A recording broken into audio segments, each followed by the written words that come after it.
آداب ناظرین، آپ سبھی کا استقبال ہے news time T V news میں۔ چلیے بڑھتے ہیں آج کی اہم خبروں کی جانب۔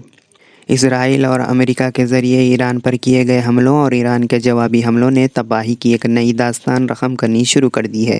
ایران کے میناب شہر میں ایک گرلز اسکول میزائل کی زد میں آنے سے تباہ ہو گیا۔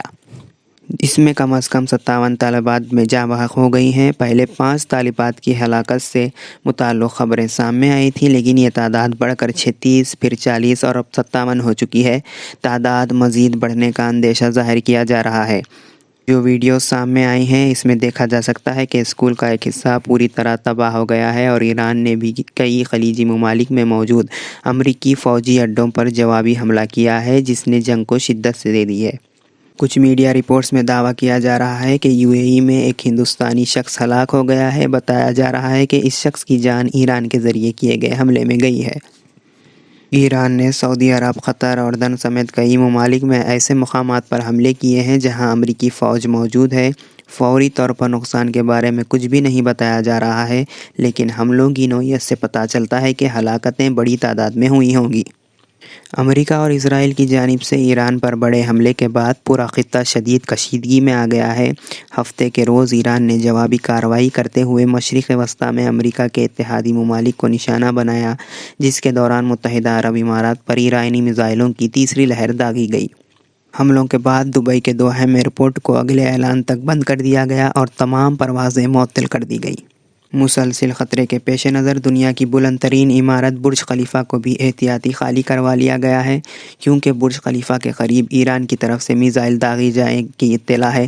متحدہ عرب امارات کی وزارت دفاع نے اپنے بیان میں کہا کہ ملکی فضائی دفاعی نظام نے ایرانی میزائلوں اور بغیر پائلٹ طیاروں کو فضا میں تباہ کر دیا۔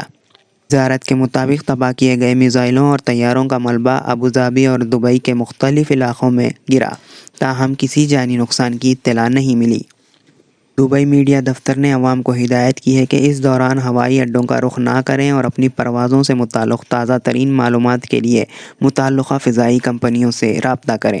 اسی طرح جنرل سول ایوییشن اتھارٹی نے اعلان کیا کہ ایرانی میزائل حملوں کے پیش نظر احتیاطی اقدام کے طور پر ملک کی فضائی حدود کو عارضی طور پر جزوی طور پر بند کر دیا گیا ہے، تاکہ شہریوں اور مسافروں کی سلامتی کو یقینی بنایا جا سکے۔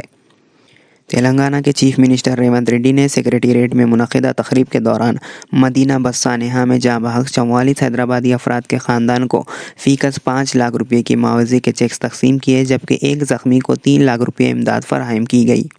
یاد رہے کہ 17 نومبر 2025 کو سعودی عرب کے شہر مدینہ کے قریب پیش آئے ہولناک حادثے میں 44 افراد زندہ جل کر جاں بحق ہو گئے تھے۔